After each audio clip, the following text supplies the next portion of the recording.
नमस्कार, मैं राकेश परमार और अब देख रहे हैं महत्वपूर्ण मुद्दा।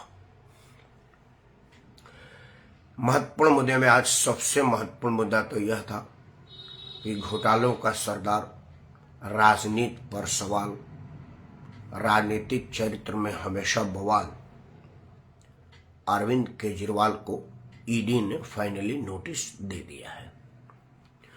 यह तब हुआ जब अरविंद केजरीवाल के खासम खास मनीष सिसोदिया को सर्वोच्च न्यायालय से बेल ग्रांट नहीं हो पाया। मतलब देश की सबसे बड़ी न्यायालय और न्यायाधीश को मनीष सिसोदिया में अपराध कूट कूट कर भरा हुआ नजर आया। साजिश के तार उसके बहुत गहरे हैं।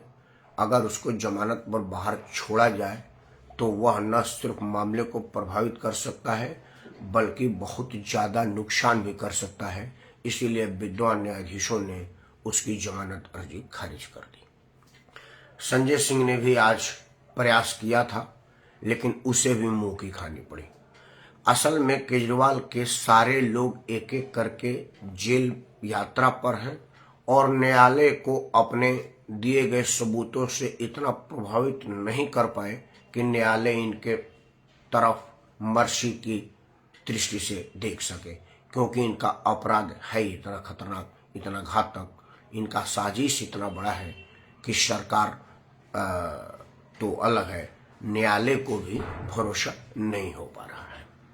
खैर, अब फाइनली केजरीवाल का क्या होगा यह विद्वान न्यायाधीश और स्वतंत्र न्यायपालिका जाने, प्रवर्तन निदेशालय जाने और जांच एजेंसियां जाने जिनके जांच के अंदर केजरीवाल आएंगे। आज बात उस पर नहीं है मित्रों। आज बात है कि विरोध के नाम पर हिंसक विरोध, आगजनी, तोड़फोड़ और अपनी बात मनवाने की प्रवृत्ति कितनी गहरी होती जा रही है, इसके वानगी के रूप में आज देश और विदेश दो जगह की घटनाओं पर आपका ध्यान आकर्षित करना चाहूंगा। पहले भारत महान से करते हैं। महाराष्ट्र में मराठा आरक्षण का आग लगा हुआ है। यह आग को मैं एक तरह से उचित ही मानता हूं, क्योंकि यह नेताओं का बोया हुआ खुद का आग है और इस अग्नि में सरकार जलेंगी, सरकारी संपत्ति जलेंगे, कुछ आम जन और निर्दोष नागरिक भी जले मरेंगे। वो जितना जलेंगे सरकार को और विपक्ष को अपने अपने मतलब की राजनीति करने का मौका उतना मिलेगा। मैं दावे के साथ कह सकता हूं कि आज जो सत्ता पक्ष में है महाराष्ट्र में, अगर वो इत्तेफाक से, सौभाग्य से या दुर्भाग्य से आज विपक्ष में होती तो वो भी वही करती जो आज विपक्ष में कांग्रेस, एनसीपी और बाकी के लोग कर रहे हैं। मतलब हमारे देश में राजनीति का कोई चरित्र नहीं है। जो सत्ता पक्ष में है वो मामले को संभालने का नाटक करता है और जो विपक्ष में है उसको भड़काने का प्रयास करता है। मतलब इसमें भाजपा, कांग्रेस, सपा, बसपा, एनसीपी नाम का कोई चीज नहीं है। सत्ता पक्ष और विपक्ष है। जो सत्ता में रहेगा वो बचाने का प्रयास करेगा और जो विपक्ष में है वो भड़काने का प्रयास करेगा। यह राजनीतिक चरित्र हो गई है जिसको हम दुष्चरित्र की संज्ञा देते हैं और अफसोस है कि यही सच्चाई है। खैर, मराठा आंदोलन उचित है अनुचित है आज उस पर मुद्दा नहीं है, क्योंकि मैं तो किसी भी तरह के आरक्षण का विरोधी हूं, चाहे वो मराठा आंदोलन के नाम पर ही आरक्षण क्यों न हो। क्योंकि अगर मराठा आरक्षण मिल जाएगा तो कल यूपी आरक्षण, बिहार आरक्षण, गुजरात आरक्षण, फिर अलग अलग राज्यों का, जातों का आरक्षण की 20 इस देश में 20 बेल की तरफ से फैलेंगी। सरकारें उसको कैसे नियंत्रण करेगी यह सोच के ही मन घबरा जाता है। और उसके बाद भी राजनीतिक दल के लोग जातीय आधार पर जनगणना की मांग कर रहे हैं। मतलब कल को और ज्यादा इस आग को तीव्र करने, इस आग में घी और केरोसिन डालने का जो प्रयास राजनीतिक दलों के तरफ से हो रही है, जनता पता न क्यों इसको नहीं समझ पा रही है। मैं बड़ा चिंतित हूं, क्योंकि इस आंदोलन में ना तो मुख्यमंत्री को कुछ होने वाला है, ना उप मुख्यमंत्री को, ना ही नेता विपक्ष को। अगर कोई सार्वजनिक संपत्ति फूकी जाएगी तो वो महाराष्ट्र के प्रबुद्ध करदाताओं के दिए गए पैसे से खरीदी गई या बनाई गई संपत्ति होगी।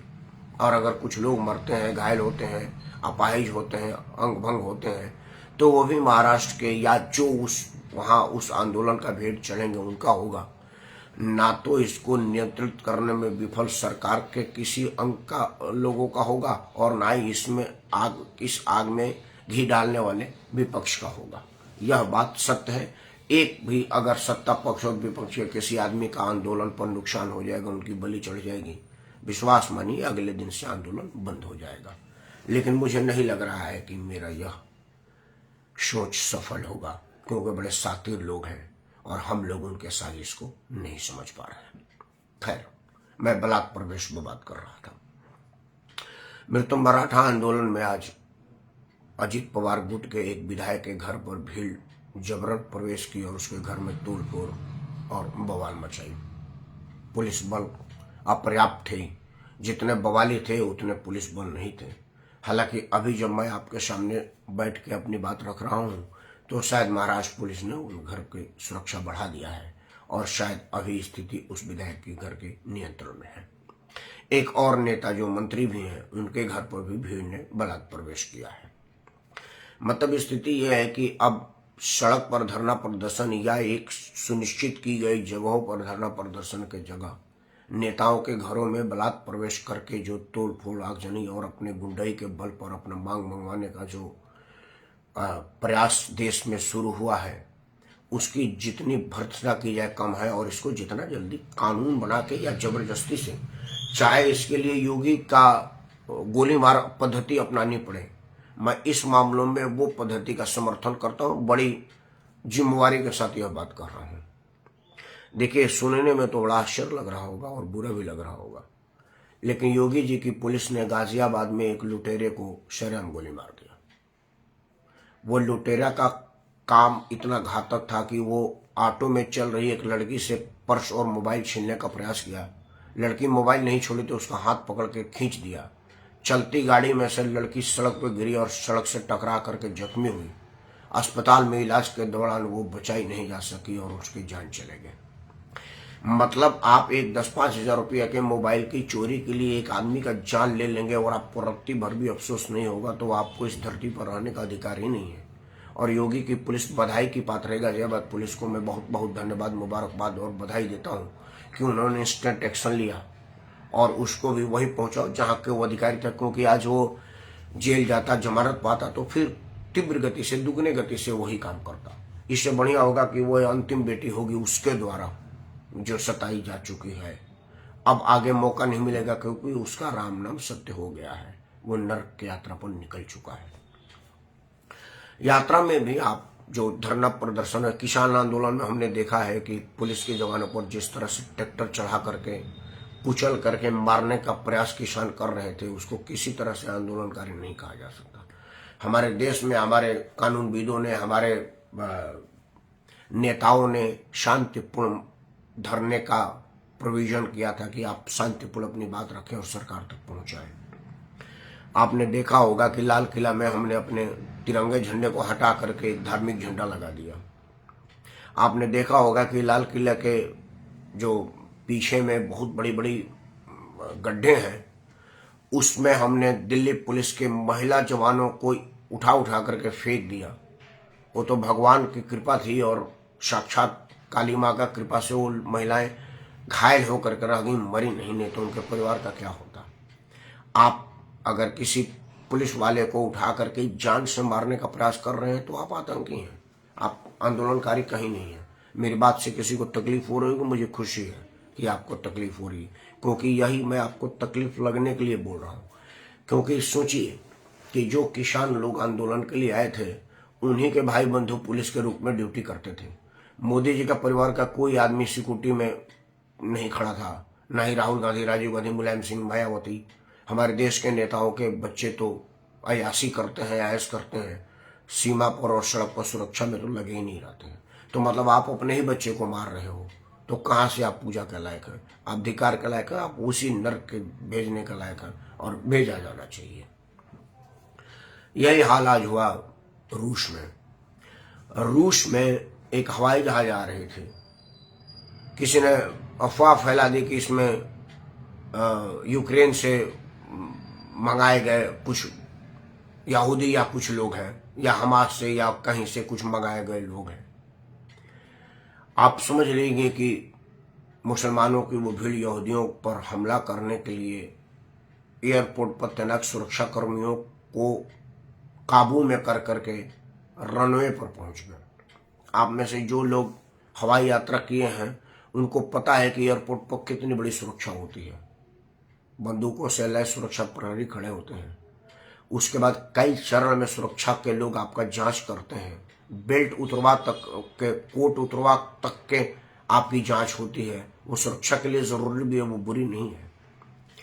ऐसे सुरक्षा चरणों को तोड़ते हुए, धत्ता बताते हुए, काबू करते हुए वो हवाई जहाज तक पहुंच गए और दरवाजा खुद खोल करके सवारियों की जांच किए कि क्या इसमें से कोई हमारा दुश्मन आया है क्या। तो मतलब आप क्या साबित करना चाहते हैं, क्या बताना चाहते हैं देश की जनता को, अपने लोगों को, कि अगर कोई आदमी हमारी बात नहीं सुनेगा तो हम रनवे तक चले जाएंगे। अगर योगी जी वहां होते और अपना सिपाही को कह देते कि भाई जो जो रनवे की तरफ गया है वहां पर जरा 2-3 फायर घुमा दो, आतिशबाजी करा दो, तो 10, 20, 50, 100 लोग हलाक हो गए होते। अब लोग कहते कि देखिए जो पुलिस नियंत्रण होगी, निर्दोषों को गोली मार दी। नहीं, मैं वहां का सुरक्षा प्रहरी होता तो गोली मार देता, और मार देना चाहिए। इस तरह की मानसिकता को कुचलने से ही नियंत्रण पाया जा सकता है, क्योंकि यह लाइलाज बीमारी है, इसका कोई इलाज बना नहीं है। भारत में भी आप देख रहे होंगे कि जब भी कभी आंदोलन होता है तो बसों में आग लगा दी जाती है, सार्वजनिक छोड़िए प्राइवेट गाड़ियों को तोड़ फोड़ कर दिया जाता है। मैं एक बार आप बताता हूँ, ये किसान आंदोलन के पहले एक आंदोलन चल रहा था, बाद में पता चला कि आंदोलन खुल गया है। मैं चंडीगढ़ गया था, असल में मुझे जीरकपुर जाना था। मैं जीरकपुर से आया तो अचानक कुछ भीड़ ने गाड़ियों पर पथराव करना शुरू कर दिया। कोई बंद का काल नहीं था, कोई और धरना नहीं था। 10-20 लोग जो बैठे हुए थे उन्होंने बोला 2-4 गाड़ियों को पथराव कर दो। मैं सौभाग्यशाली रहा कि मैं थोड़ा पीछे था। पीछे का कारण था कि मेरा एक फोन आ गया, तो मैं हाईवे पर चलती गाड़ी में फोन पर बात नहीं करता, तो मैं अपनी गाड़ी साइड में लगा करके फोन पर बात करने लगा।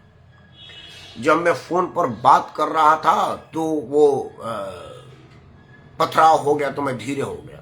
हालांकि 2-4-5 गाड़ी को पथराव करने के बाद वो स्वतः रुक गए। वहां कोई फोर्स नहीं थी, ना ही किसी फोर्स ने उनको रुकने के लिए कहा, और उसी का फायदा उठा करके मैं भाग करके अपने आप को बचा लिया। आंखों देखा हाल था कि बेमतलब ऐसी मस्ती में पथराव कर दिया। जब मर्जी आता है रेल पटरी पर जाकर के बैठ जाते हैं। भाई रेल पटरी पर प्रधानमंत्री नहीं आते, और आपका मांग प्रधानमंत्री से है। रेल पटरी पर नेता विपक्ष नहीं आता, और आपको भड़का नेता विपक्ष रहा है। आपको प्रदर्शन करने पर विचार करना चाहिए, क्योंकि रेल पर बैठते हैं तो आपका बच्चा जो परीक्षा देने जा रहा है उसकी परीक्षा छूटती है और उसका लाइफ बर्बाद होता है। जब आप रेल पर बैठ रहे हैं तो आपके परिवार के लोग जो अस्पताल में दिखाने के लिए शहर में इलाज कराने के लिए जा रहे हैं या शहर से आ रहे हैं, उनका नुकसान हो रहा है और रास्ते में इलाज के अभाव में मर जाते हैं। जब आप सड़क जाम करते हैं तो एम्बुलेंस रुकती है और एम्बुलेंस में मरते हैं, क्योंकि अगर प्रधानमंत्री को जाना होगा सड़क से पीट पाट के आपको उठा के फेंक देगा। 2 मिनट नहीं लगेगा आपको वहां ठहरने में। आप तभी तक है जब तक आप आम आदमी का नुकसान कर रहे हैं, और प्रधानमंत्री को उससे कोई फर्क नहीं पड़ता। आप दिल्ली में प्रधानमंत्री के घर से 5 किलोमीटर दूर पर बैठे थे ना 4-5-6 महीने तक, वो तो कोरोना आया तो आप हटे नहीं, तो प्रधानमंत्री को क्या फर्क पड़ता? वो अपने घर में ऐश कर रहे थे, नेता विपक्ष अपने घर में ऐश कर रहा था, पत्रकार जो रोज रोज आपको भड़का करके टीवी में दिखा रहे थे वो अपने घर में 2-2 पैक मार करके ऐश कर रहे थे। दिक्कत में तो वहां वाले लोग जो सड़क पर रातें गुजार रहे थे, दिन गुजार रहे थे, और दानदाताओं के भरोसे थे कि भाई आज बिरयानी आएगी, आज पूड़ी आएगी तो खाएंगे। तकलीफ में आप थे, लेकिन भला हो कोरोना का कि आपके तकलीफ को भगवान ने सुना, कुदरत ने सुना, और कोरोना के बहाने से आपको हटना पड़ा या आपको हटाना पड़ा। प्रधानमंत्री को कोई फर्क नहीं पड़ता।